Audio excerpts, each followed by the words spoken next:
হঠাৎ করেই ভূতের মুখে রাম নাম শুরু হয়ে গেছে। দর্শক, আজকের এই ভিডিওতে অনেকেরই মন ভালো হয়ে যাবে ইনশাআল্লাহ, কারণ এই সুসংবাদগুলো এতদিন না গণমাধ্যমগুলো দিত না।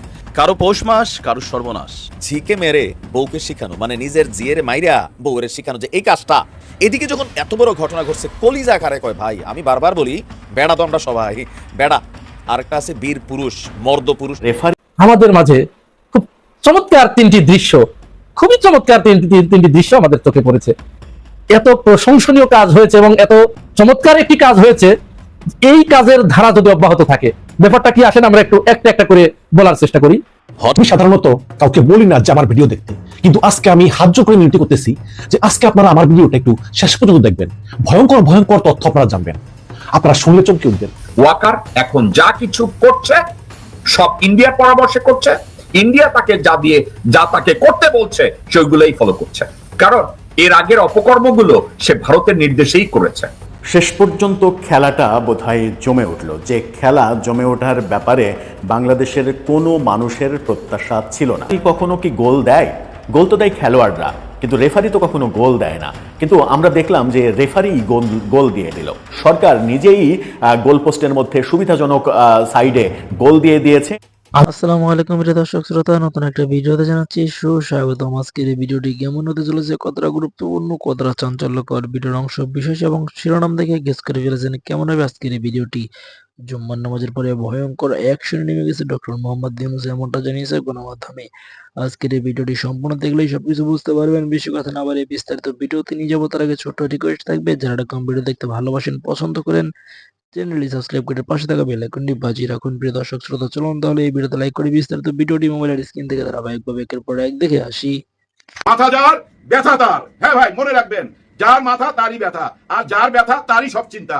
আমরাও কিছু চিন্তা করব, আমরাও কিছু শেয়ার করব, কিন্তু সবচেয়ে বেশি চিন্তাটা কার? এই দেশ নিয়া। এই দেশ বাদ দেন, শেখ হাসিনাকে নিয়া সবচেয়ে বেশি চিন্তা কার? শেখ হাসিনা যদি চলে আসে, সবচেয়ে বড় ক্ষতি কার হবে? একটু ভাইবা দেখেন তো। সবচেয়ে বড় চিন্তা আছে ডক্টর মোহাম্মদ ইউনূস স্যার। কারণ গত 15 মাসের শেখ হাসিনার সমস্ত অডিও কলগুলো আপনারা জোড়া দিয়া শুনেন। ওনার একটাই target, doctor Mohammad Yunus sir. Doctor Mohammad Yunus স্যারকে উনি দড়িতে ঝুলাবেই। ওনার এটা প্রতিজ্ঞা।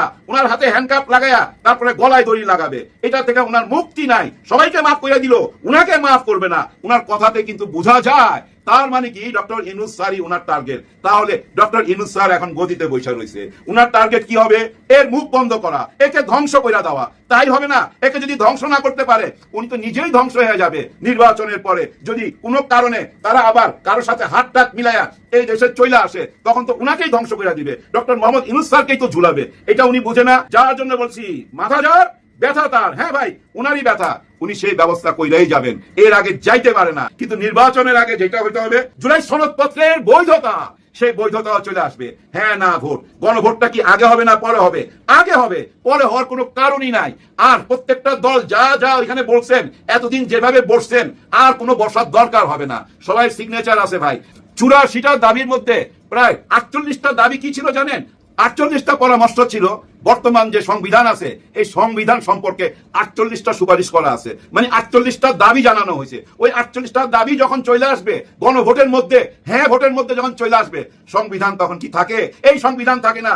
যে সংবিধান বেগম খালেদা জিয়া আজ থেকে 10 বছর আগে ছুঁড়ে ফেলতে চাইছিল, ওই সংবিধান নিয়ে এখন আপনারা অনেকে আইসা বলেন হাস্যকর হাস্যকর। যার জন্য পাটোয়ারি বলছে, আপনার যদি এত হাসি পায়, আসেন আমাদের কাছে, আমরা আপনার কান্না ঝরিয়ে দিব। কারণ আমাদের কাছে অনেক অস্ত্র আছে। তাদের কাছে শহীদের চোখের পানি রয়ে গেছে ভাই, তাদের হাতের মধ্যে চোখের পানি রয়ে গেছে। ওই শহীদের চোখের পানি আপনার হাস্য উজ্জ্বল চেহারার মধ্যে, আপনার চোখের মধ্যে দিয়ে দিবে। তখন আপনিও কাঁদতে বাধ্য হবেন। কি ধরনের কথা বলছে বুঝছেন? যার জন্য মুরব্বীরা আপনারা কথাবার্তা বলতে সাবধান থাকেন। উল্টাপাল্টা কথা বলেন না। আপনারা মনে করেন না যে আপনারা যা কিছু চাইবেন তাই হবে, না, হইতে পারে না। যে যত বড়ই দল হন না কেন, বর্তমানে সবচেয়ে বড় দল কি জানেন? Doctor Mohammad Yunus sir. উনি হলো সবচেয়ে বড় দলের নেতা। উনি যেটা চাইবে সেটাই হবে। কে কি চাইতেছেন, কে কি বলতেছেন, অনেক দেখছে, অনেক সহ্য করছে।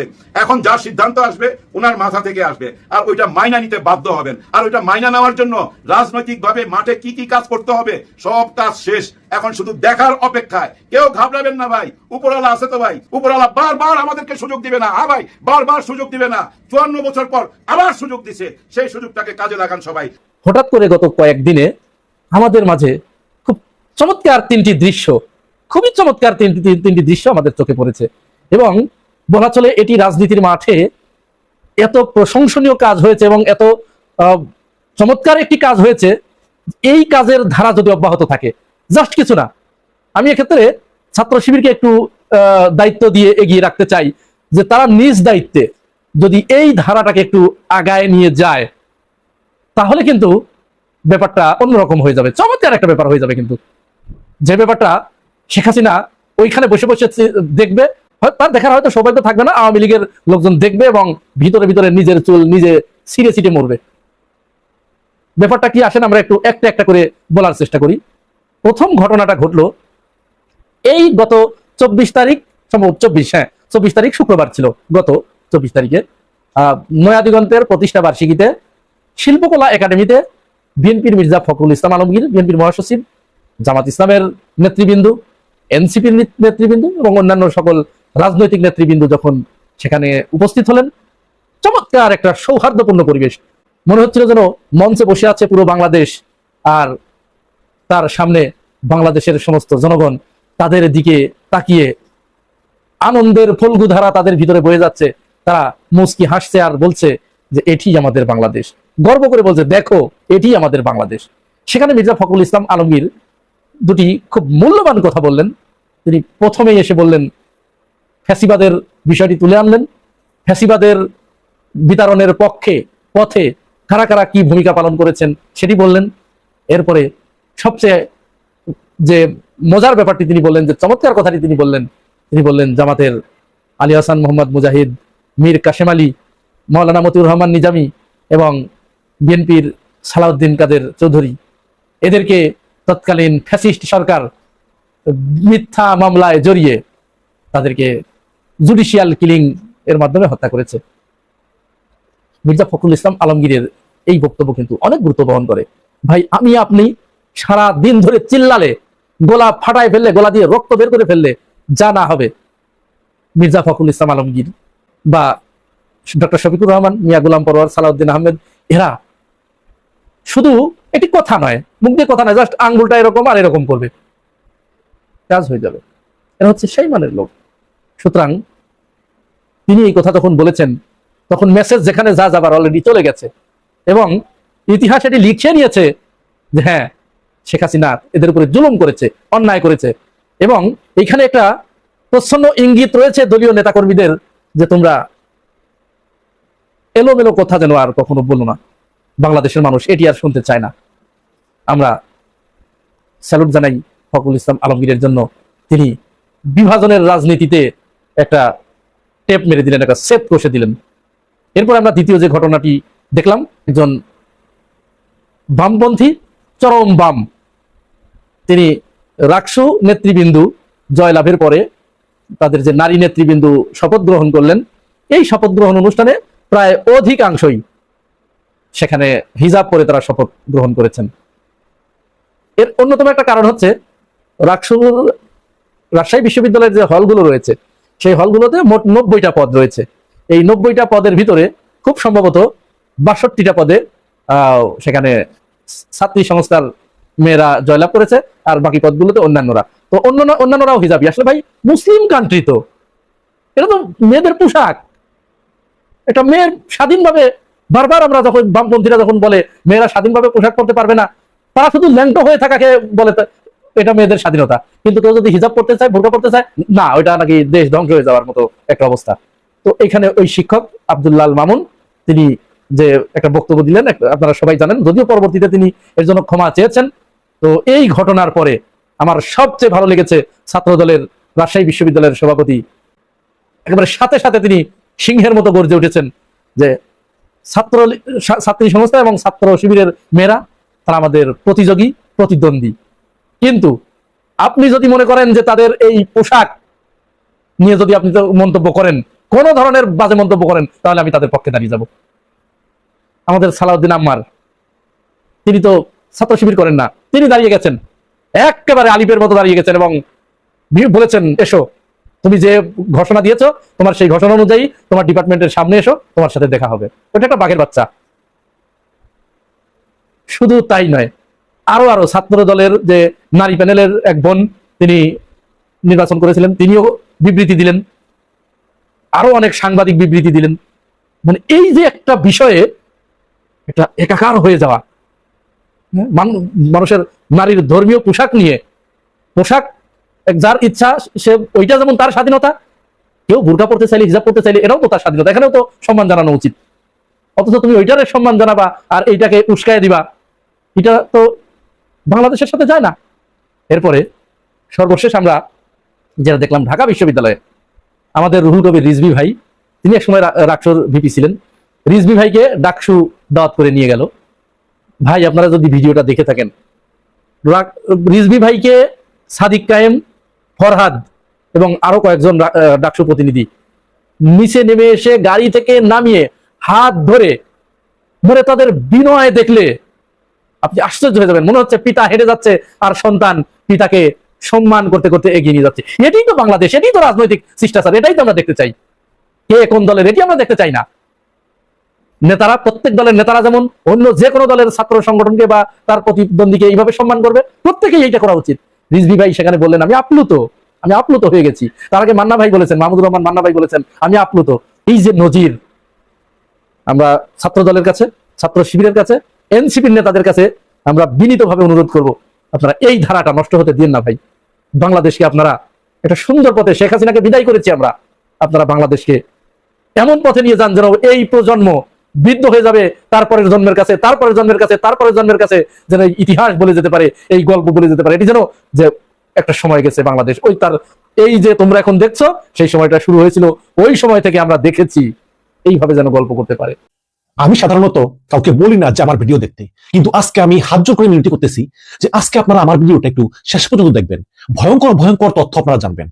দেখুন, এই মধ্যরাতে যখন আমি ভিডিও বানাচ্ছি তখন ফেসবুকে চলছে হা নার প্রতিযোগিতা। গণভোট কি নির্বাচনের আগে হবে না নির্বাচনের পরে হবে, এ নিয়ে ফেসবুকে চলছে চরম প্রতিযোগিতা, হা নাকি না।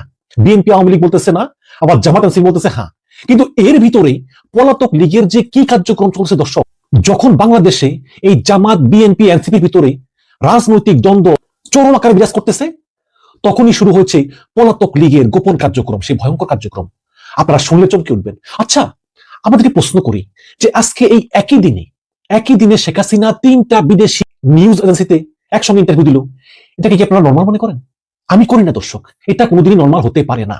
এএফপি, দ্য ইন্ডিপেন্ডেন্স, রয়টার্স, 3টা বিদেশি চ্যানেলে তিনি একসঙ্গে ইন্টারভিউ দিয়েছেন। এবং আপনারা যদি দেখেন ইন্টারভিউগুলো, এই ইন্টারভিউতে কিন্তু 3টা ইন্টারভিউ একই দিনে একই সময়ে প্রচারিত হলো, এবং 3টাই বলেছে যে পতনের পর এই প্রথম হাসিনার ইন্টারভিউ। এবং 3টা ইন্টারভিউ বলেছে যে হাসিনাকে ইমেল করেছে এবং হাসিনা রিপ্লাই দিয়েছে। এখন হাসিনার ইমেল অ্যাড্রেস কি, রিপ্লাই দিলে কোথায়, এগুলো আমরা কিভাবে বুঝবো? এবং এই ইমেল যে হাসিনা রিপ্লাই দিয়েছে এটা বুঝবো কিভাবে?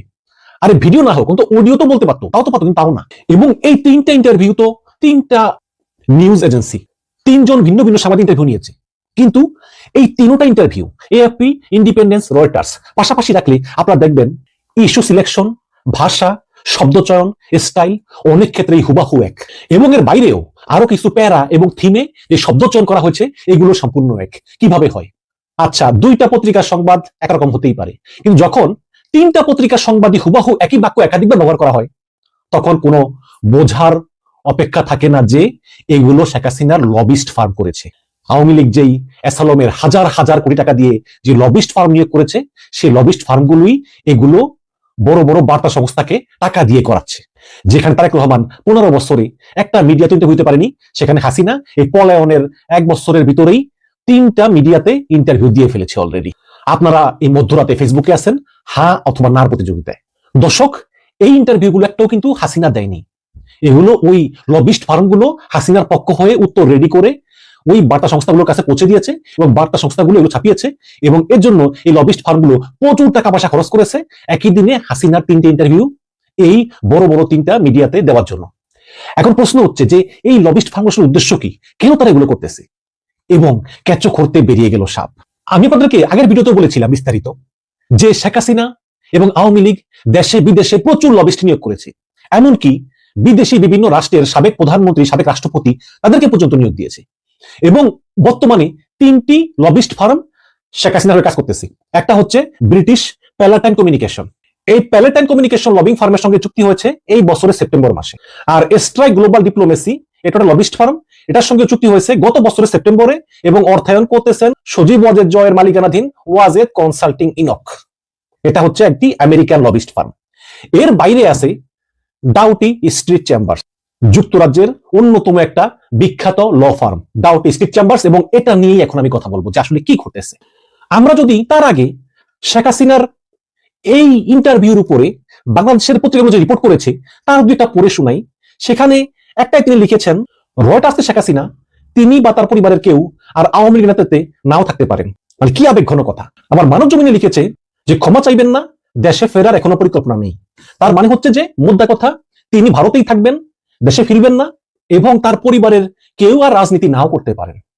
তার মানে হচ্ছে যে তিনি আসলে বাংলাদেশ থেকে নিজেকে গুটিয়ে নিচ্ছেন। কিন্তু আসলে কি তাই? আসলে কিন্তু তা না দর্শক।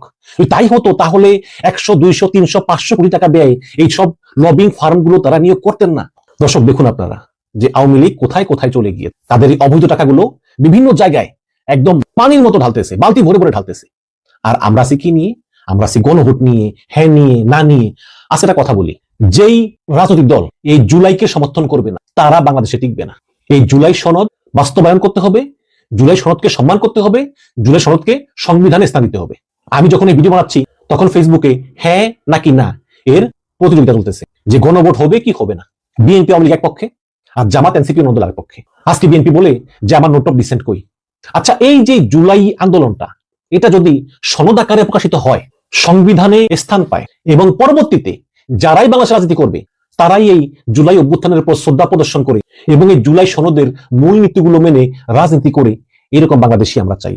এই যে বিএনপি প্রধান কিছু কিছু জায়গায় নোট অফ ডিসেন্ট দিয়ে রেখেছে এবং যার ফলে আজকে এই জুলাই সনদ বাস্তবায়ন নিয়ে একটা বিতর্ক তৈরি হয়েছে, এটা কিন্তু ভালো লক্ষণ না।